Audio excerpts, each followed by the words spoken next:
یہ کس شہنشاہ والا کی آمد آمد ہے، یہ کس شہنشاہ والا کی آمد آمد ہے۔ آقا مرحبا، مکی مرحبا، مدنی مرحبا، عربی مرحبا۔ میرے مدنی چینل کے وہ ناظرین فیضان مدینہ میں موجود جو اسلامی بھائی ہیں، سب کے سب ہم سب غور کریں کہ آمد مصطفیٰ صلی اللہ تعالیٰ علیہ وسلم کا ایک مقصد اخلاق کریمہ کی تکمیل ہے، اور سرکار صلی اللہ تعالیٰ علیہ وسلم نے جس طرح اخلاق کریمہ کو کامل اور اکمل درجے تک پہنچایا، تو یہ سارے کے سارے پہلو اخلاقیات میں آتے ہیں۔ اور ایک شخص کو اگر اپنے آپ کو حسن اخلاق کا پیکر بنانا ہے تو اول تو میں اس کو یہ مشورہ ضرور دوں گا کہ مقتۃ المدینہ سے اس حسن اخلاق نامی کتاب کو خرید لے۔ ٹھیک ہے، المدینۃ العلمیہ نے اس پر کچھ کام کیا ہے، اور یہ کتاب مقتۃ المدینہ سے ہدیتاً حاصل کی جا سکتی ہے۔ حسن اخلاق بہت مختصر سی کتاب ہے، بڑی مختصر سی کتاب ہے، شاید پڑھنے والا اگر تھوڑا اس کو مطالعے کا ذوق ہے تو ایک نشست میں اور تھوڑی دیر میں پڑھ لے گا۔ کو 45-50 صفحات پر مشتمل یہ کتاب ہوگی شاید، اور اس کا ہدیہ بھی کوئی زیادہ نہیں ہوگا، کوئی 20-25 روپے ہدیہ ہوگا اس کا۔ اب 20-25 روپے کی ہدیے کی کتاب میں آپ دیکھیے کہ اتنے سارے مطلب کہ یہ فضائل اور مناقب جو بیان ہوگا، تو ڈیفینیٹلی اس کی حدیث سے یہ جتنے موضوع میں نے بیان کیے نا، ان موضوع کے تحت صاحب تصنیف نے حضرت نے اس میں چند حدیثیں نقل کی۔ اچھا وہ حدیثیں پڑھنے سے ہمیں پتہ چلے گا کہ اس کے یہ حسن اخلاق کیا ہے، یعنی اگر یہ لیا گیا کہ لوگوں سے محبت کرنے کو اگر حسن اخلاق کہا گیا تو لوگوں سے محبت کرنا کیا ہے، اچھا یہ وہاں ملے گا آپ کو۔ مسلمانوں کی عزت کا تحفظ، ان کی مدد کرنا کیا ہے، یہ آپ کو وہاں ملے گا۔ علماء کے لیے مجلس کشادہ کرنا کیا ہے، یہ بھی آپ کو وہاں ملے گا۔ مسلمانوں کو تکیہ دینا کیا ہے، یہ بھی آپ کو وہاں ملے گا۔ تو یوں یہ جب تک کہ ہم اس کا مطالعہ نہیں کریں گے، اور آقا مدینہ صلی اللہ تعالیٰ علیہ وسلم نے اس معاملے میں جو ارشادات عطا فرمائے ہم ان کو پڑھیں گے نہیں، ہم ان اخلاق کریمہ اور ان اخلاقوں تک ان اخلاق کو پائیں گے کیسے؟ میرا یہاں ایک مفتی صاحب تو سوال میرے ذہن میں بن رہا تھا جو اعلیٰ اخلاق کا ماشاءاللہ جو بیان ہوا، کہ کیا ہم یہ نہیں کہیں گے مفتی صاحب کہ سرکار مدینہ صلی اللہ تعالیٰ علیہ وسلم نے جو کیا وہی اخلاق ہے نا؟ بڑے کامل اکمل انداز سے میرے آقا صلی اللہ علیہ وسلم اس کام کو بجا لائے۔ نبی کریم صلی اللہ علیہ وآلہ وسلم اپنی جبلت یعنی اپنی فطرت کے اعتبار سے ہی حسن اخلاق کا منبع اور مجموعہ تھے۔ ماشاءاللہ اخلاق مبارکہ کی جتنی فہرست ہے، جیسے مہمان نوازی ہے، یہ حسن اخلاق میں آتی ہے۔ غریبوں کی مدد کرنا بھی حسن اخلاق میں آتا ہے، بیواؤں کی مدد کرنا، یتیم پہ شفقت کرنا، یتیم پہ رحم کرنا، مظلوم کی مدد کرنا، ظالم کو ظلم سے روکنا۔ تو نبی کریم علیہ الصلوۃ والسلام کے اخلاق مبارکہ کو آپ یوں دیکھ لیں کہ اعلان نبوت سے بعد، یعنی قرآن پاک آیا اور قرآن پاک نے اخلاق کے بارے میں بیان کیا، یہ کریں یہ کریں یہ کریں، تو یوں تو اب قرآن کی تعلیمات ہو گئی، لیکن تعلیمات قرآنیہ سے پہلے جب نبی کریم علیہ الصلوۃ والسلام نے اعلان نبوت نہیں فرمایا تھا، اس وقت بھی آپ کے اخلاق یہی تھے۔ اس وقت بھی نبی کریم علیہ الصلوۃ والسلام مہمان نواز تھے، اس وقت بھی آپ ظالم کو ظلم سے روکتے تھے، اس وقت بھی آپ مظلوم کی مدد کرتے تھے، اس وقت بھی آپ بیواؤں کی مدد کرتے تھے، یتیموں پہ شفقت کرتے تھے۔ اور اس کی دلیل وہ حدیث مبارک ہے جو نبی کریم علیہ الصلوۃ والسلام جب پہلی وحی کے بعد حضرت خدیجہ الکبریٰ رضی اللہ تعالی عنہا کے پاس تشریف لائے اور آ کر کہا کہ مجھے اپنی جان کا ڈر ہے، تو حضرت خدیجہ الکبریٰ رضی اللہ تعالی عنہا نے آگے سے کیا جواب دیا تھا؟ انہوں نے کہا کہ آپ کی جان کا خوف ہرگز نہیں ہو سکتا، اس لیے کہ آپ غریبوں کی مدد کرتے ہیں، رشتہ داروں سے حسن سلوک کرتے ہیں، بیواؤں کی مدد کرتے ہیں۔ یہ سارے جو اخلاق بیان کیے گئے تھے، یہ تو حضرت خدیجہ الکبریٰ رضی اللہ تعالیٰ عنہ دیکھ رہی ہیں جب سرکار علیہ الصلوۃ والسلام کی عمر مبارک 25 سال تھی، جب نکاح ہوا تب سے یہ اخلاق مبارکہ دیکھتے آ رہے ہیں۔ تو اس سے پتہ چلا کہ قرآن پاک کے نزول سے پہلے اور اعلان نبوت سے پہلے بھی نبی کریم علیہ الصلوۃ والسلام کے اخلاق مبارکہ یہی تھے۔ تو یوں یہ کہہ سکتے ہیں کہ سرکار علیہ الصلوۃ والسلام اپنی فطرت اور اپنی پیدائش کے اعتبار سے ہی بہترین اور اعلیٰ اخلاق پر آپ پیدا ہوئے تھے، بہترین صورت پر اور بہترین سیرت پر پیدا ہوئے۔ تو اب دوسرے الفاظ میں یوں بھی ہم کہہ سکتے ہیں کہ سرکار علیہ الصلوۃ والسلام نے جو عمل جیسا کیا وہ اخلاق ویسا ہی ہے، بلکہ یہ ایک شرعی مسئلے کے اعتبار سے اگر کلام کریں تو دیکھیں نرمی کرنا جو ہے اسے ہم اخلاق میں شمار کرتے ہیں، ٹھیک ہے، لیکن یہ نرمی تب اخلاق بنے گی جب یہ نبی کریم علیہ الصلوۃ والسلام کے اخلاق کے مطابق ہوگی، کیونکہ جہاں پر غصہ کرنا چاہیے ٹھیک ہے، اگر وہاں پر کوئی نرمی کرتا ہے، یعنی جہاں غیرت کا معاملہ صحیح ہے ہے، وہاں ایک آدمی ٹھنڈا ہو کے بیٹھا ہوا، کوئی ٹینشن ہی نہیں اس کو، تو وہ تو دیوس قرار پائے گا۔ صحیح ہے، تو اب ہے تو نرمی کہ اس نے کسی کو کچھ نہیں کہا، کسی کو روکا ہی نہیں اس نے، منفی نرمی لیکن ہے، وہ اس کی نرمی جو ہے وہ انتہائی نیگیٹو ہے۔ ٹھیک ہے، تو نرمی بھی وہ اخلاق بنے گی جو نبی کریم علیہ الصلوۃ والسلام کے اخلاق کے مطابق ہوگی۔ سبحان اللہ، تو یوں ہم کہہ سکتے ہیں کہ اب اخلاق حسنہ کی اپنی ججمنٹ اگر کرنی ہے، جی جی جی جی، اگر ان کو خود جج کرنا ہے تو اس کے لیے سرکار علیہ الصلوۃ والسلام کی ذات آئیڈیل ہے۔ ماشاء یعنی ہم اللہ، سرکار علیہ الصلوۃ والسلام کی ذات مبارکہ کو اخلاق کے سامنے رکھ کے نہیں دیکھتے، ٹھیک ہے، ہم اخلاق کو پرکھنے کے لیے نبی کریم علیہ الصلوۃ والسلام کی سبحان ذات اللہ، مبارکہ کو سامنے رکھتے ہیں۔ سبحان یا اللہ۔ اس حدیث کو بیان کیا جائے گا مفتی صاحب ایسے ہی سمجھنے کے لیے عرض کر رہا ہوں۔ ایسا ویسا پیارا سوال آپ نے کیا ہے، ماشاءاللہ مدینہ مدینہ ہو گیا، اگر ایک دو چار آپ ایسے اور کر دیں تو مکہ مدینہ انشاءاللہ۔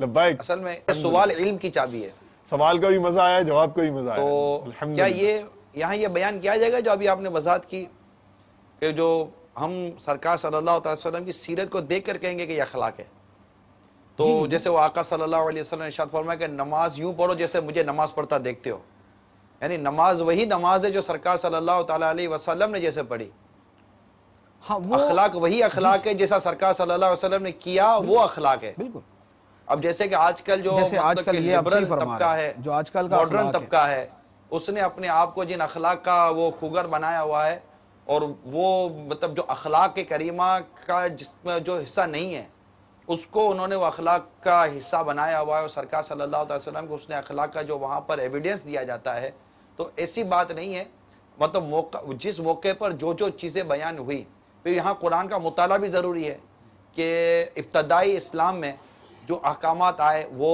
پھر بعد میں جو احکامات آئے وہ، پھر سورہ توبہ میں جو احکامات آئے وہ، پھر بتدریج جس طرح مطلب مکی اور مدنی زندگی کے اندر جو مطلب کہ وہ انداز میں اور احکامات میں تبدیلی آتی گئی، ان تمام تر چیزوں کو جب تک کوئی دیکھے گا نہیں، اور غزوات سے پہلے کے معاملات، غزوات کے معاملات، غزوات کے بعد کے معاملات، پھر غزوات کے اندر کے معاملات، پھر قیدیوں کے پکڑنے کے معاملات، قیدیوں کو رہا کرنے کے معاملات، پھر کس قیدی کے ساتھ کس طرح ان کے مطلب کہ وہ معاملات کے حساب سے جو ان کا جو حسب نسب تھا جو بھی تھا ان کا، اس کے معاملے میں سرکار صلی اللہ تعالیٰ علیہ وسلم نے کس طرح کس کے ساتھ کیا سلوک کیا، پھر جو آپ صلی اللہ آقا مدینہ صلی اللہ تعالیٰ علیہ وسلم کی جو ازواج مطہرات امہات المومنین گزری ہیں، ان میں کس کے ساتھ کس طرح کا انداز اختیار کیا گیا، کب کس طرح کی کون سی بات ان سے کی گئی، کب کیا معاملہ کیا گیا، کب کیا معاملہ نہیں کیا گیا، کب کسی صحابی سے درگزر سے کام لیا گیا، کب کسی صحابی کے معاملے میں سرکار صلی اللہ تعالیٰ علیہ وسلم نے ایک سٹینڈ لیا،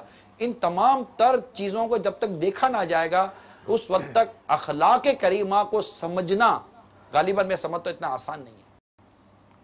یہ کچھ اسی طرح ہے جیسے قرآن پاک کے بارے میں اللہ تعالیٰ نے ارشاد فرمایا یضل بہ کثیرا ویہدی بہ کثیرا، اللہ تعالیٰ اسی قرآن کے ذریعے بہت سے لوگوں کو گمراہ کرتا ہے اور بہت سے لوگوں کو ہدایت دیتا ہے۔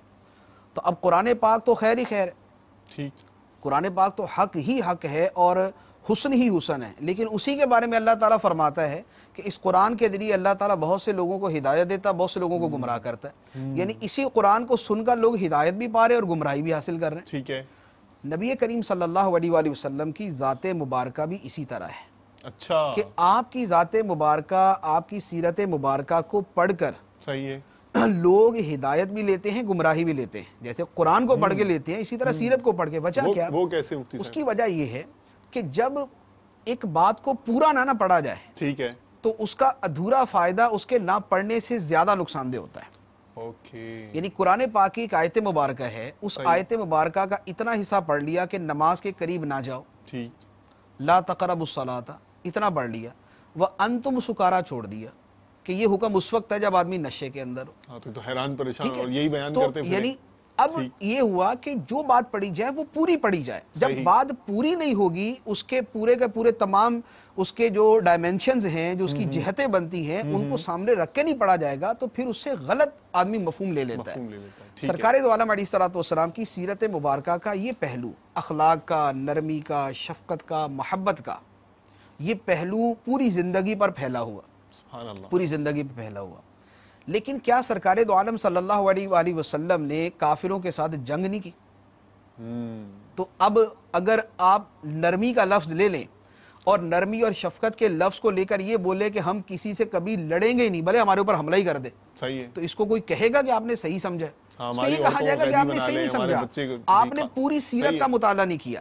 تو اب قرآن پاک کے اندر ہی ایک جگہ فرمایا گیا, اس میں 18ویں پارے میں سورہ نور کے اندر ہے کہ بدکار مرد اور عورت کو جب سزا دی جائے تو سزا دینے کے بارے میں ارشاد فرمایا وَلَا تَأْخُذُكُمْ بِهِمَا رَأْفَةٌ فِي دِينِ اللَّهِ, کہ اللہ کے دین میں تمہیں ان پہ ترس نہ آئے.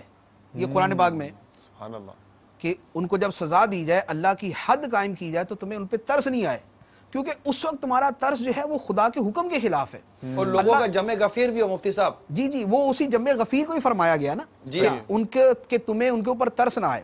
اب قرآن پاک کی یہ آیت تو لے لی جائے کہ اللہ تعالیٰ نے فرمایا کہ تم جو ہے وہ اخلاق یعنی اچھے بناؤ, خلاصہ کلام, اور یہ آیت مبارکہ چھوڑ دی جائے اور کہا جائے نہیں ان پہ ترس کھا کے چھوڑ دینا چاہیے, ان کو کچھ نہیں کہنا چاہیے, اللہ کی حدود کو نافذ نہیں کرنا چاہیے. کیوں کہ بڑا رحم آ رہا ہے, بڑا دل جو ہے نا وہ نرم ہو رہا ہے ان کے بارے میں. اب یہ نرمی اب شریعت کے خلاف ہے, اللہ کے حکم کے خلاف ہے. ایک حدیث مبارک ہے, ایک صحابی سرکار علیہ السلام کی بارگاہ میں آئے اور انہوں نے ایک مسئلہ پیش کیا اپنا. تو سرکار علیہ السلام نے ان کو یعنی جو جواب دیا تو اس پر انہوں نے عرض کیا کہ حضور اگر میں نے دوبارہ اس طرح کی صورتحال کو دیکھا تو میں تو جان سے مار دوں گا, یعنی جس کے ساتھ یہ معاملہ ہے میں اس کو جان سے مار دوں گا. تو سرکار علیہ السلام نے فرمایا, اس صحابی کا نام لے کے فرمایا کہ غیرت کی وجہ سے مارو گے, یعنی خلاصہ عرض کر رہا ہوں کہ غیرت کی وجہ سے تم جان سے مار دو گے. فرمایا کہ اللہ تعالیٰ تم سے زیادہ غیرت والا ہے, وہ اپنی شان کے مطابق جو اس کی غیرت ہے, فرمایا کہ اللہ تم سے زیادہ غیرت والا ہے. تو نرمی, شفقت, محبت یہ ساری چیزیں ہیں, لیکن جہاں پر یہ شریعت سے ٹکرا رہی ہوں گی نا تو وہاں پر یہ چیزیں نہیں. کوئی آدمی یہ نہیں بولتا کہ فوج کو بڑی محبت اور نرمی سے جنگ کرنی چاہیے, ایسا جو بولے گا اور یہ ساری اخلاقیات کے اقوال جناب جو ٹالسٹائی سے لے کے جہاں تک مرضی پڑھ کے سنا دے کہ جناب دیکھو نرمی کرنی چاہیے, اور یہ سارے کے سارے جا کے فوج کو سنا رہا, تو وہ یہی کہیں گے نا کہ بھائی ہمارا شعبہ ہی دوسرا ہے. ٹھیک ہے.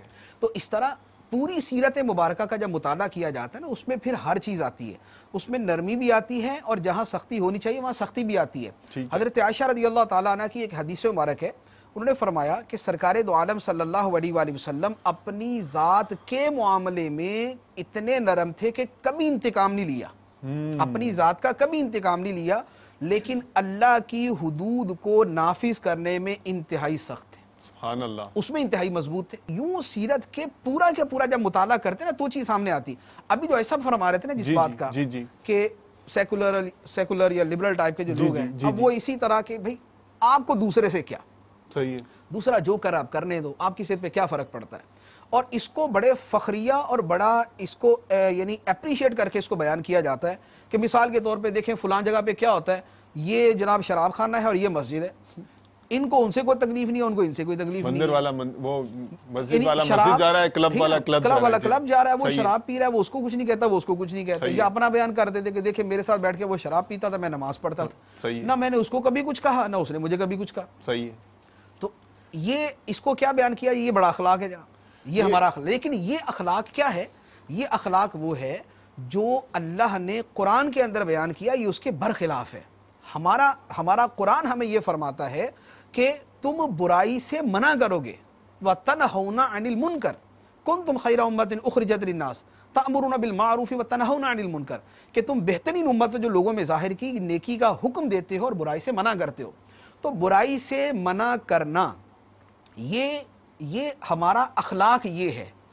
برائی سے جہاں منع کرنا چاہیے وہاں خاموش رہنا یہ اخلاق نہیں, یہ منافقت ہوتی ہے, یہ مداہنت کہلاتی ہے. مداہنت اور منافقت کو اگر کوئی اخلاق کہتا ہے تو وہ جدا بات ہے, لیکن اسے کوئی بھی شخص اخلاقیات کے اندر شمار نہیں کر سکتا. تو لہذا اخلاق یہ اس انداز کے اندر کہ جناب جو برائی کر رہا ہے اس کو کرنے دو, تم اس کو سمجھاؤ بھی نہیں, تم اس کو کچھ کہو بھی نہیں. یہ اخلاقیات کے اندر نہیں آتا, وہاں پر سمجھانا یہ اس پڑے طرح گا. کے لوگوں کی غالباً میرے خیال میں انڈرسٹینڈنگ میں فلا ہوتا ہے, اور کوتا نظری کو اپنی خود پسندی سے شاید وہ اخلاق کا نام دے دیتے ہوں گے کہ انفرادی حیثیت سے تو اگر ہم دنیاوی پوائنٹ آف ویو سے بھی بات کریں تو انفرادی حیثیت سے تو وہ کلام کر رہے ہیں, معاشرے کی اجتماعی حیثیت سے تو وہ کلام ہی نہیں کر رہے.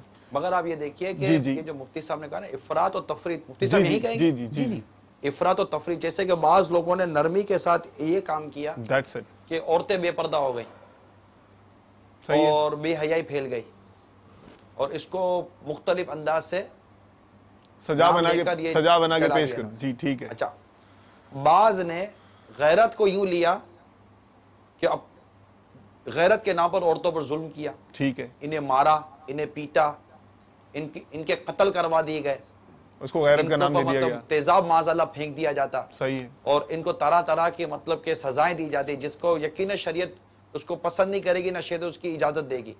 تو جب تک کہ یہ اس طرح سمجھا نہ جائے, جیسا بھی وہ نماز سے قریب مت جاؤ جو بھی کہا نا, تو مفتی صاحب مجھے وہ عرب امارات کا ایک واقعہ یاد آیا. جی کہ وہاں پر مجھے ایک اسلام میں نے بتایا کہ اس کی دکان پر کوئی مطلب کسی اسلامک ملک کا کوئی شخص آیا تھا, ٹھیک ہے, کوئی اسلامی ریاست ہی کا کوئی شخص تھا. تو وہ آتے ہیں باہر ملک سے لوگ خریداری کرنے کے لیے, تو کچھ اس اسلامی نے مجھے بتایا تھا کچھ شراب وغیرہ کے موضوع پر بات چیت چلی ہوگی. تو ماشاءاللہ جو دعوت اسلامی والے ہوتے ہیں وہ دکان پہ رہیں یا گھر میں رہیں یا بازار میں رہیں, انہوں نے نیکی کی دعوت کو اپنا زندگی کا حصہ بنانا ہوتا ہے. وہ صرف وہ رات کے 2 گھنٹے والے نہیں ہوتے, وہ جہاں بھی رہیں, چاہے گھر میں رہیں, بازار میں رہیں, محلے میں رہیں, مسجد میں رہیں, جہاں بھی رہیں, وہ مبلغی ہوتا ہے جو دعوت اسلامی والا ہے. اور ہر مسلمان کو اپنے انداز کو اختیار کرنا چاہیے. وہ شراب پر بات چلی, اس نے کہا ہم نماز کے وقت شراب نہیں پیتے, قرآن نے منع کیا ہے. یعنی وہ شراب پیتا تھا. اچھا, یہ میں دوسری طرف جا رہا ہوں تھا, ایک تو وہ تھا نا کہ لا تقربوا الصلاۃ, صحیح ہے, وانتم سکارا, تو لیکن یہاں دوسری پہلو کی طرف آیا کہ وہ دوسرا قرآن کا حکم اس کے پیش نظر نہیں ہے. اس طرح قرآن میں تو یہ کہا گیا کہ جب نماز کے کرے, جب نشے کیا تو نماز کے قریب مت جاؤ. تو ہم نماز پڑھتے ہیں, وہ دوسرا شراب نہیں پیتے, کہ نشہ ہوگا تو ہم نماز نہیں پڑھ سکیں گے. یعنی شراب مطلقاً حرام ہے, اس کو علم ہی نہیں تھا. یا اللہ. پھر ہمارے اس مبلغ نے سورہ مائدہ کی آیت کریمہ اس کے سامنے رکھی, اور جہاں پر مطلب کہ وہ قرآن پاک کی انما الخمر والمیسر والمیسر, تو وہ قرآن مجید کا جو حکم تھا جس پہ شراب مطلقاً حرام ہو گئی, وہ اس کے پیش نظر ہی نہیں تھا. تو قرآن مجید نہ سمجھنے کی وجہ سے بھی یہ مسائل پیدا ہوتے ہیں. پھر جو حسن اخلاق کی تعریفہ بیان کر رہے ہیں یا حسن اخلاق کے حوالے سے اور اس کانسیپٹ کو سمجھنے کے حوالے سے بیان کر رہے ہیں, کیا مفتی صاحب یہاں یہ ضروری نہیں ہے کہ چاہے انسان دنیا کا کتنا ہی پڑھا لکھا آدمی بن جائے, کتنا ہی ماڈرن بن جائے, لیکن دین کو اور اسلام کو سمجھنے کے لیے وہ علماء کا اپنے آپ کو محتاج سمجھے؟ کیا یہ کانسیپٹ سمجھانے کی ضرورت نہیں ہے؟ یعنی آپ جب سرکار صلی اللہ تعالیٰ علیہ وسلم کے کردار مبارکہ کیا اس پہلو کو بیان کر رہے تھے کہ کہاں سرکار صلی اللہ علیہ وسلم نے کیا بات ارشاد فرمائی, تو جیسے میں یہ سن رہا تھا تو میرے سامنے ایک حدیث پاک آئی. وہ حدیث پاک یہ ہے کہ ایک شخص سرکار صلی اللہ علیہ وسلم کی بارگاہ میں حاضر ہو کہنے لگا کہ میرے پاس سوائے اپنے ہاتھ میں ڈف یعنی ڈھول بجانے کے کمائی کا اور کوئی ذریعہ نہیں ہے. میوزک کی ایجاد مانگنے لگا, گانے باجے کی. شاید مفتی صاحب اس کی وضاحت کر دیں گے کہیں میں غلطی کروں تو. جی یہی. تو اس کی کمائی کے لیے میری کوئی میرا ذریعہ ہی نہیں ہے.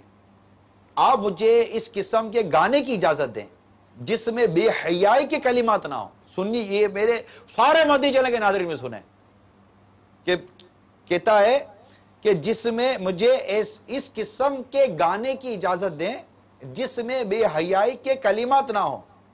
تو سرکار صلی اللہ علیہ وآلہ وسلم نے ارشاد فرمایا میں تجھے اجازت نہیں دوں گا اور نہ تجھے عزت دے کر تیری آنکھیں ٹھنڈی کروں گا. اے خدا کے دشمن, اللہ نے تجھے پاک اور حلال رزق دیا اور تو نے اللہ کے حلال کیے ہوئے رزق کے بدلے میں اللہ کے رزق میں سے حرام کو اختیار کیا. پھر سرکار صلی اللہ تعالیٰ علیہ وآلہ وسلم نے مزید اپنا وہ کلام جاری رکھا, فرمایا اگر میں تجھے پہلے منع کر چکا ہوتا اور تو اس کے بعد مجھ سے اجازت طلب کرتا تو میں تجھے سزا دیتا.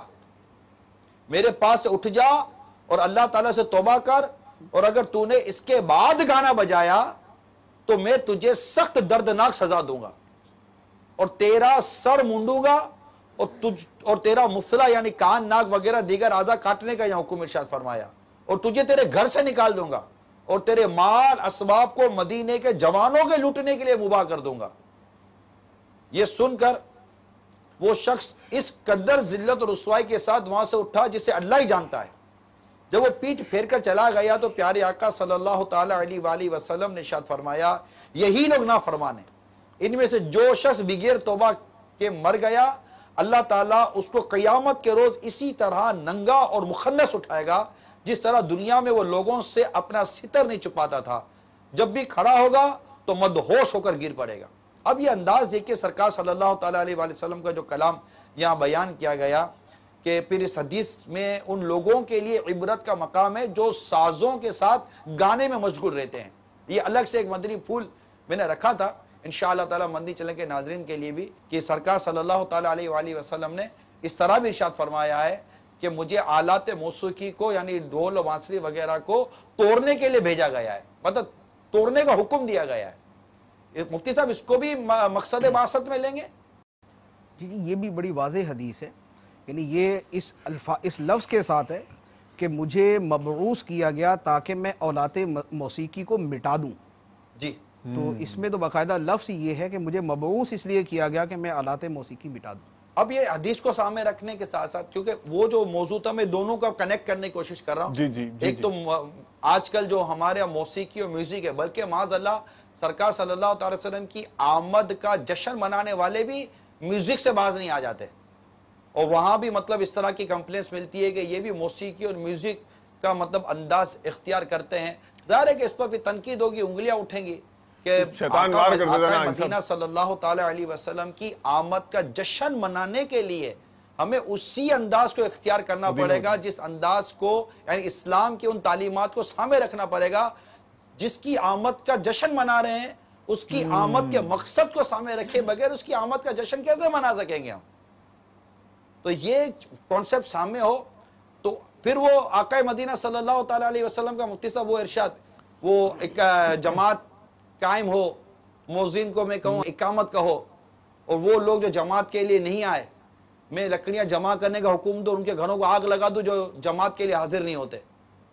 اب یہ کتنا مطلب کہ یہ رحمت للعالمین صلی اللہ تعالی علیہ وسلم کا کیسا انداز تھا، تو کہاں پر کیا انداز اختیار کرنا ہے یہ جو ابھی آپ نے بیان کیا نا یہ بہت امپورٹنٹ ہے تاکہ سننے والے سمجھنے والے یہ بات جانیں کہ آقا صلی اللہ تعالی علیہ وسلم کے اخلاق کریمہ کو سمجھنے کے لیے بھی معافی اور درگزر کے معاملات کو بھی سمجھنے کے لیے اور فیملی میٹرز کو بھی سمجھنے کے لیے کہ اپنے مطلب کہ گھر کی عورتوں کے ساتھ کہاں سختی کرنی ہے کہاں نرمی کرنی، کیا یہ ارشادات نہیں ملتے؟ اپنی اولاد کے ساتھ کہاں سختی کے کہاں نرمی کرنی، کیا یہ ارشادات نہیں ملتے؟ کس کے ساتھ کیسا برتاؤ کرنا ہے، کیا یہ اخلاق کی یہ ارشادات نہیں ملتے؟ تو ان تمام تر ارشادات کو سامنے رکھنے کے بعد ہی ہم اپنی مطلب کہ اخلاقیات کا جو معیار بنائیں گے وہ بنائیں گے نا، پھر جو کس کے لیے کیا ہے کس کے لیے کیا۔ تو یہ عرض کرنے کا میرے مدنی چینل کے ناظرین کو جو میرا مقصد تھا وہ یہ ہے کہ اپنے طور پر تشریح کرنے کے بجائے کسی حدیث کو یا کسی آیت کریمہ کو پڑھ کر اس کا معنی اور مطلب اپنے طور پر نکال لینے کے بجائے آخر ہم اس طرف کیوں نہیں آتے فَاسْأَلُوا أَهْلَ ذِكْرِ إِن كُنتُمْ لَا تَعْلَمُونَ کہ فَاسْأَلُوا أَهْلَ ذِكْرِ پوچھو علم والوں سے ان کنتم لا تعلمون اگر تم نہیں جانتے۔ تو ہمارے پاس علم کتنا، ایک کتاب بلکہ انگلش کا ایک ورڈ صحیح بولنے کے لیے ہم کو انگلش ٹیچر کی ضرورت پڑتی ہے، اس کتاب سے ہم اپنے پروننسیشن درست نہیں کر سکتے، اس کو پراپر کہاں پر اس لفظ کو پیسٹ کرنا ہے، ہر جگہ پر ہم اس لفظ کو نہیں لے سکتے۔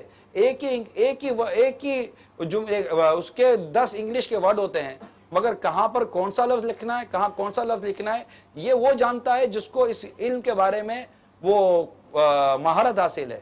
ہم قرآن اور حدیث کو سمجھنے کے لیے علماء کو چھوڑ دیتے ہیں معاذ اللہ، یہ ہماری بہت بڑی بھول ہے میرے میٹھے اور پیارے اسلامی بھائیوں۔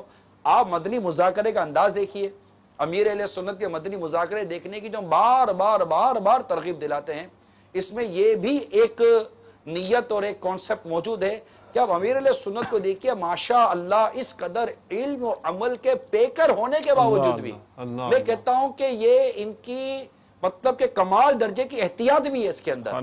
یہ اپنی ذات میں بڑے محتاط واقع ہوئے ہیں اور سیرت صحابہ رضی اللہ تعالی عنہما یہ بھی ان کے سامنے ہے.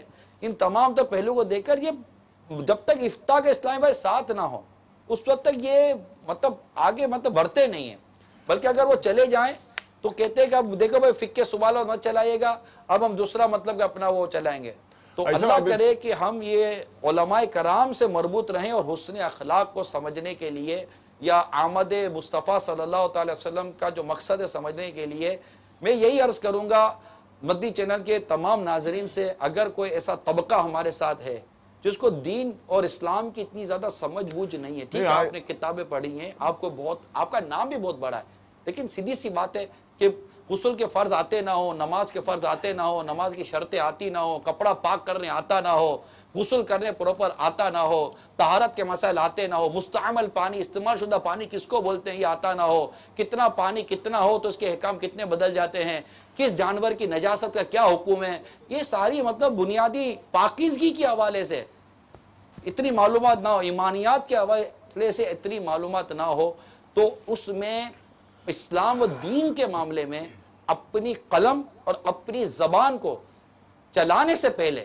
میں آپ کو مشورہ یہ دوں گا کہ علماء اہل سنت اور علماء محتاطین جو ہمارے علماء اہل سنت ہیں ان کے دامن میں چھپ جائیے اور زبان سے کیا نکالنا ہے اس سے پہلے اور قلم سے کیا لکھنے سے پہلے ان کی طرف رجوع کر لیجئے, تاکہ اگر آپ کی زبان سے کوئی سن رہا ہے اور آپ کو لوگ اگر سنتے ہیں یا آپ کی قلم چلتی ہے اور لوگ اگر اس کو پڑھتے ہیں تو آپ کی زبان سے سن کر کوئی بہک نہ جائے, گمراہ نہ ہو جائے, اور اسلام کا ایک ایسا تصور اور ایسی صورت جو کہ درست نہیں ہے وہ اگر سامنے آ جائے گی تو بتائیے کہ مرنے کے بعد اللہ تعالیٰ کے حضور ہم کیا جواب دیں گے. اب یہاں اس وسوسے کا آپ کیا جواب دیں گے جو یہاں اس طرح کے لوگوں کو جو ہے وہ نعرہ لگاتے ہیں اور آ جاتے ہیں کہ دیکھیے دین بہت آسان ہے, اب تو ایک کلک کے اوپر انفارمیشن کی اتنی لمبی لائن لگ جاتی ہے, اور ایک وسوسہ یہ بھی پیش کیا جاتا ہے کہ جی بعض لوگوں نے دین کے لیے ایجاداری بنائی ہوئی ہے اور وہ جو ہے نا کسی اور کو اس طرف آنے نہیں دیتے ہیں, یعنی تو یہ کیا اس کی یہ جو آپ جو یہ کمنٹ مطلب بات فرما رہے ہیں کہ علماء سے پوچھیں وہ اس کو اس تناظر میں لیتے ہیں, تو ان کا اس دل دھونے کے لیے وسوسہ دور کرنے کے لیے بھی تو کوئی آپ مدنی پھول ارشاد فرمائیے. میں کیا آپ کو مدنی پھول عرض کرو, کیا ہر لاء پڑھنے والا جج بن جائے گا؟ کیا جج نے بھی لاء پڑھی ہے؟ وکیل نے بھی لاء پڑھی ہے, ٹھیک ہے, کیا ہر لاء پڑھنے والا جج بن جاتا ہے؟ نو. تو ڈاکٹر کیسے جج بنے گا بھائی؟ That's it. تو آپ نے لاء پڑھی نہیں ہے تو آپ جج کیسے بن سکتے ہیں؟ صحیح ہے. جس طرح ایک جج ایک جسٹس ایک لا اینڈ آرڈر اور کانسٹیٹیوشن کو لے کر سنبھال کر چل رہا ہوتا ہے, آپ یہ دیکھیے کہ دین اور متین کا جو کانسٹیٹیوشن ہے اس کو سنبھالنے کے لیے اس کو چلانے کے لیے کون لوگ ہیں معاشرے میں؟ قرآن مجید نے جو کانسٹیٹیوشن ہمیں دیا ہے, حدیث پاک کے اندر جو اسلام کے اصول اور ضوابط اور قواعد بیان کیے گئے ہیں, ان کو سمجھنے اور ان کو بیان کرنے اور ان کے تحفظ کی ذمہ داری کن کے ذمہ ہے؟ یہ دیکھیے نا, اگر مطلب کہ اگر یہ مذہبی طبقے کے بارے میں یہ تو بتائیے کہ جس بچے کے یا آپ کسی بھی ماڈرن سے ماڈرن آدمی کا میں آپ کو اگزامپل لے لیے چلے, اس کے بیٹے کی ولادت ہوئی اور اس شہر کی سب سے قیمتی اور سب سے مہنگی اور سب سے ماڈرن ہاسپٹل میں اس کی ولادت ہوئی, ٹھیک ہے جی, یہ دونوں چیز سامنے رکھیے, اور خود بڑی ماڈرن فیملی ہے, ٹھیک ہے, فار ایگزامپل کہ اس کے پوری فیملی میں کوئی ایک نمازی بھی نہیں ہے, صحیح ہے, سارے داڑھی منڈے, ہم سپوز کرتے ہیں, ٹھیک ہے, سپوز کرتے ہیں ہم, جی جی, اور وہ سب سے ماڈرن اس میں وہ بچہ پیدا ہوا ہاسپٹل کے اندر, ٹھیک ہے, بچہ پیدا ہونے کے بعد ایک چیز تو اس کے ذہن میں ہے نا کہ کان میں اذان دی جاتی ہے, میں مسلمان سے بات کر رہا ہوں, صحیح ہے, اوکے, اب کان میں اذان دینی ہے, اس کو پتا ہے اذان کے کلمات کیا ہیں؟ اذان کے کلمات تو بچپن سے سنتے آ رہے ہیں, عموماً درست ادا ہو یا نہ ہو اذان کے کلمات عموماً یاد ہوتے ہیں, صحیح ہے, تو اب اس باپ نے اس ہاسپٹل کے سب سے بڑے اسپیشلسٹ کو کیوں نہ بلایا اذان میں کان میں اذان دینے کے لیے کہ حضرت آپ آئیے, آپ اس ہوٹل کے سب سے بڑے وہ مطلب کہ ڈاکٹر ہیں یا یار وہ جو ہے نا سب سے بڑا جو چارٹرڈ اکاؤنٹنٹ ہے, ذرا اس کو بلا لو, یار اس کو بلاؤ, یہ میرے بیٹے کے کان میں اذان دے گا, یہ بہت بڑا آدمی. نہیں, آپ مسجد کا اگر امام نہیں ہوگا تو مؤذن کو بلا کر بھی کان میں اذان دو گے کہ نہیں یار یہ مولانا ہے، یہ مسجد کا امام ہے، یا یہ مسجد کا مؤذن ہے، یار یہ میرے بیٹے کے کان میں اذان دے گا، یا جس کے بارے میں عقیدت کا پہلو، مذہبی عقیدت کا پہلو آپ کے پاس ہوگا. یہ ہو گئی ولادت کی وقت. اور انتقال کے وقت کون کس سے جنازہ پڑھاتا ہے بھائی؟ تو دین متین اور اسلام کی وہ تعلیمات جو ہماری رگوں پہ میں داخل ہے. دیکھیں یہ میں نے وہ کانسیپٹ بیان کیا جس کا شاید کوئی ماڈرن آدمی بھی ڈینائی نہیں کر سکتا. میں نے وہ کانسیپٹ بتا آپ کے اندر جو سننے والے میرے، آپ کے اندر بھی دین، اسلام اور اس کے معاملے میں بہت ساری ایسی چیزیں جو آپ کی روح اور آپ کے رگوں پہ میں داخل ہیں. ایسے بعض موقع پر آپ کو دین، اسلام کے ماننے والے، چاہنے والے اور اس نظام کو چلانے والے یاد آتے ہیں. تو یہ کانسیپٹ لے کر مت چلیے کہ جناب یہ مشکل کر دیا، آسان کر دیا. جو مشکل ہے وہ مشکل ہے، جو آسان ہے وہ آسان ہے. اب میں جو کہہ رہا ہوں اس کی مزید علمی حوالے سے وضاحت یا کسی وضاحت میں چاہوں گا مفتی صاحب خود کر دیں. لبائک. ایک پرانے زمانے کا ایک مقولہ کتابوں میں لکھا آتا ہے، جی جی اور وہ جی اپنی جی. جگہ درست ہے. العلم علمان، علم الابدانی و علم الادیان. ٹھیک ہے. فرمایا گیا کہ علم دو ہی ہیں. علم دو ہی ہیں. علم دو ہی ہیں. اچھا. ایک ہے دین کا علم اور ایک ہے بدن کا علم. صحیح ہے. تو یہ بنیادی طور پہ. اب آگے پھر اسی کی ساری آگے تقسیمات ہوتی ہیں. ٹھیک ہے ٹھیک ہے. بدن کا علم جو ہے وہ اسپیشلسٹ کے پاس ہی ہوتا ہے. ہر کوئی آدمی جو علم الابدان ہے، جسے ہم اپنی زبان میں میڈیکل کہیں، صحیح، ہر کوئی میڈیکل کے اندر دخل نہیں دیتا. ٹھیک ہے. کیونکہ اس کو سمجھنے کے لیے اس کے اپنے تقاضے. صحیح ہے. اسی طرح جو دین کا علم ہے اس میں بھی ہر ایک کو دخل نہیں دینا چاہیے کہ اس کے سمجھنے کے اپنے تقاضے ہیں. یہ تو تمام علوم کے ساتھ ہر کوئی سمجھتا ہے کہ اس علم کو سیکھنے کے کچھ طریقے ہوتے ہیں، کچھ تقاضے ہوتے ہیں، اس کے مطابق سیکھا جاتا ہے. ہم جن کی بات کرتے ہیں، جو یہ کہتے ہیں کہ دین بڑا آسان ہے اور دین کو بڑی آسانی سے سیکھا جا سکتا ہے، اور وہ دین کی شرح کرنا چاہتے ہیں، وہ دین کی تعلیمات کو بیان کرنا چاہتے ہیں، تو یہ بڑی خوشی کی بات ہے. کوئی آدمی دین کی خدمت کرنا چاہتا ہے تو بڑی اچھی بات ہے. اور بطور خاص اگر آپ ویلکم کر رہے ہیں، اگر پروفیسر، ہم بالکل ویلکم کر رہے ہیں. ویلکم کر رہے ہیں. ایک آدمی کا جذبہ تو اچھا ہے نا، ایک آدمی کا جذبہ اچھا ہے. یعنی اب یہ اجارہ داری والا کانسیپٹ تو میرے خیال میں اس کو ختم ہو جانا چاہیے. اجارہ داری والا ایک میٹر جدا ہے، اس کا میں جواب عرض کرتا ہوں. جی جی جی جی. جو آدمی دین کی خدمت کرنا چاہتا ہے اس کے جذبے پر ہمیں اعتراض نہیں ہے. ماشاءاللہ. ٹھیک ہے. اس کا جذبہ بہت اچھا ہے. مدینہ مدینہ. اور ہم بھی اسے کہیں گے کہ بھائی آپ اگر ہمارے ساتھ قدم ملا کے چلتے، بلکہ آپ ہمارے آگے چلیں، ہم آپ کے پیچھے چلنے کے لیے تیار ہیں. اللہ اللہ. لیکن یہ تو ہو نا کہ اگر آپ نے کسی طرف کا سفر کرنا ہے، کسی جگہ جانا ہے، جی جی، اور آپ یہ کہتے ہیں کہ میں آپ کو گائیڈ کرتا ہوں، تو ہم اپنی گاڑی اس کے حوالے کر دیتے ہیں. ٹھیک ہے. لیکن ہم یہ تو اس سے پوچھیں گے نا کہ حضور آپ کو گاڑی چلانی آتی ہے؟ صحیح ہے. یعنی آپ کو ڈرائیونگ آتی بھی ہے یا نہیں؟ اب وہ بولے کہ نہیں، ہاں بہ جاؤ.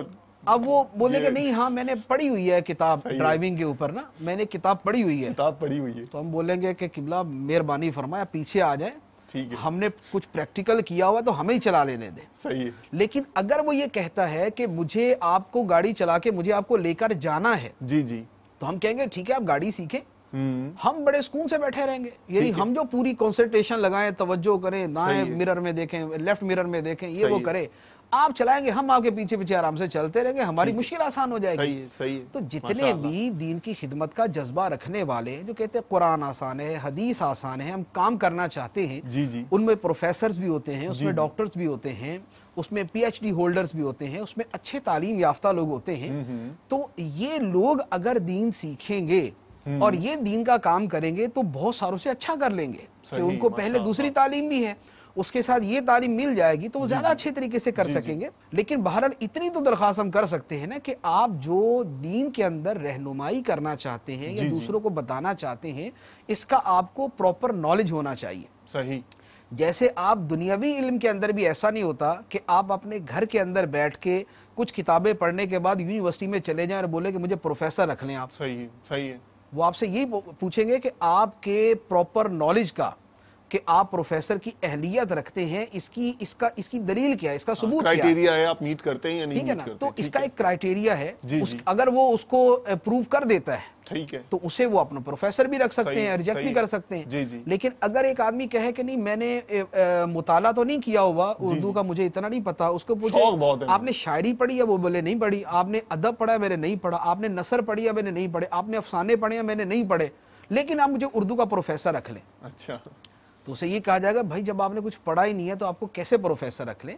تو ہر چیز کی اپنی شرائط ہوتی ہیں. ٹھیک. علم دین بیان کر، قرآن کی شرح کرنے کی اپنی شرائط ہیں، حدیث کی شرح کرنے کی اپنی شرائط تو ہیں. آپ یہ کہہ رہے ہیں یہ باقاعدہ سائنسز ہیں، ان کے بھی باقاعدہ ہاں کرائٹیریاز ہیں، باقاعدہ ہاں تو ان میتھڈولوجیز کو ہیں. سیکھا جائے، اچھا ان اچھا کو سیکھا جائے، اس کے بعد آپ کام کریں. باقی یہ کہ بغیر سیکھے آپ یہ کہیں کہ نہیں میں نے سیکھنا نہیں ہے یا میں نے اپنے طور پر ہی سیکھ لیا صحیح ہے. اور اب میں یہ کرنا چاہتا ہوں، تو پھر دین جو ہے نا وہ ایسا آسان نہیں ہے. دین آسان ضرور ہے، صحیح ہے. لیکن ان کے لیے جو سیکھیں. ٹھیک. یہ نہیں ہے کہ آپ سیکھیں نہیں. اب میں آپ کو بولوں کہ ڈرائیونگ بڑی آسان ہے، اب بولے اچھا اب آپ جا کے گاڑی پکڑ لیں کہ ڈرائیونگ تو بڑی آسان ہے. تو میں آپ سے یہی کہوں گا کہ حضور ڈرائیونگ ضرور آسان ہے لیکن سیکھنی بھی ضروری ہے. ٹھیک. تو دین آسان ہے لیکن اس کو سیکھنا بھی ضروری ہے. اس کو سیکھنے کے بعد آپ یہ کہیں کہ دین آسان ہے اور میں لوگوں کے سامنے بیان کرنا چاہتا ہوں تو فابیہ بہت اچھی بات ہے. لیکن صرف لفظ بول دیں کہ دین آسان ہے اور دین سیکھے نہیں اور سیکھے بغیر دوسروں کو بتانا شروع کر دے تو اس کی تو حدیث مبارک میں پہلے بیان کر دیا گیا. اس کا حدیث مبارک میں پہلے بیان کر دیا گیا کہ ایک زمانہ آئے گا، فرمایا اتخذ الناس رؤوسا جہالا فافتوا بغیر علم فضلوا واضلوا. کہ ایک زمانہ ایسا آئے گا کہ لوگ جاہلوں کو اپنا پیشوا بنا لیں گے، ان کو اپنا سردار بنا لیں گے، اور وہ جاہل لوگ جو ہے بغیر علم کے مسائل بیان کریں گے. یا اللہ. خود بھی گمراہ ہوں گے، دوسروں کو بھی گمراہ کریں گے. خود بھی گمراہ ہوں گے، دوسروں کو بھی گمراہ کریں گے. اچھا دوسری بات کہ اگر ہر شخص ہی دین کی تشریح کا حق رکھتا ہے تو آپ یہ دیکھیں، اب صحابہ کرام کی سیرت کو پڑھتے ہیں. صحابہ کرام کے اندر دو کیٹیگریز بنتی ہیں، علماء صحابہ، غیر علماء صحابہ. اچھا. علماء صحابہ، غیر علماء صحابہ. اب اس کے اندر آپ خلفائے راشدین، عشرہ مبشرہ، عبداللہ ابن مسعود رضی اللہ تعالیٰ عنہ، عبداللہ ابن عباس رضی اللہ تعالیٰ عنہ، زید بن ثابت. تو یوں ایک صحابہ کرام کی ایک پوری کی پوری ایک وہ ہے، ایک فہرست ہے، تقریباً 40 سے کچھ اوپر ہے. یہ وہ صحابہ کرام ہیں کہ جنہیں اہل علم صحابہ قرار دیا جاتا ہے اور دوسرے جن سے مسائل پوچھتے تھے. تو جب صحابہ کرام کے اندر بھی ہر شخص دین کا مسئلہ خود نہیں بیان کرتا تھا، جب صحابہ کرام میں ہر شخص قرآن کی تشریح خود نہیں کرتا تھا اور ان میں بھی ایک مخصوص گروہ تھا، ایک گروپ تھا جنہوں نے بطور خاص قرآن حدیث کا علم سیکھا تھا، ان کی طرف رجوع کیا جاتا تھا. تو آج کے زمانے کے اندر پھر یہ کیسے کہا جا سکتا ہے کہ ہر آدمی ہی قرآن کو سمجھنے کا حال ہے اور ہر آدمی سمجھا سکتا ہے.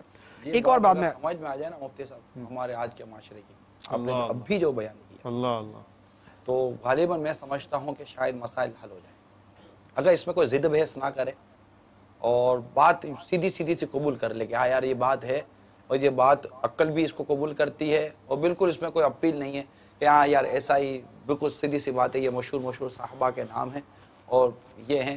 اب کس علم تو ہر صحابی کے پاس سرکار صلی اللہ علیہ وسلم کے ذریعے جو جتنا پہنچا وہ پہنچا، پھر انہیں سرکار صلی اللہ علیہ وسلم خود بعض کئی آیات کریمہ پڑھ کر اور پھر اس کی وضاحت بیان کرتے تھے.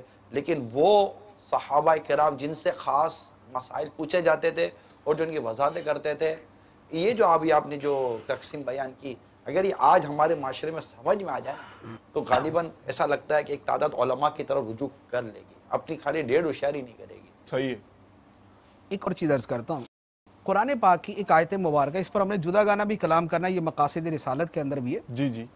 آیت مبارکہ ہے هو الذی بعث فی الامیین رسولا منہم یتلو علیہم آیاتہ ویزکیہم ویعلمہم الکتاب والحکمہ، کہ وہی ہے جس نے امیوں کے اندر ایک رسول مبعوث فرمایا انہی میں سے، یعنی نبی کریم علیہ السلام. جی جی. کن میں تشریف لائے؟ اہل عرب کے اندر. ٹھیک ہے. ٹھیک. نبی کریم علیہ السلام کیا کرتے تھے؟ اللہ تعالیٰ فرماتا ہے یتلو علیہم آیاتہ، اللہ تعالیٰ کی آیتوں کی تلاوت کرتے تھے. یہ ایک کام ہو گیا. صحیح ہے.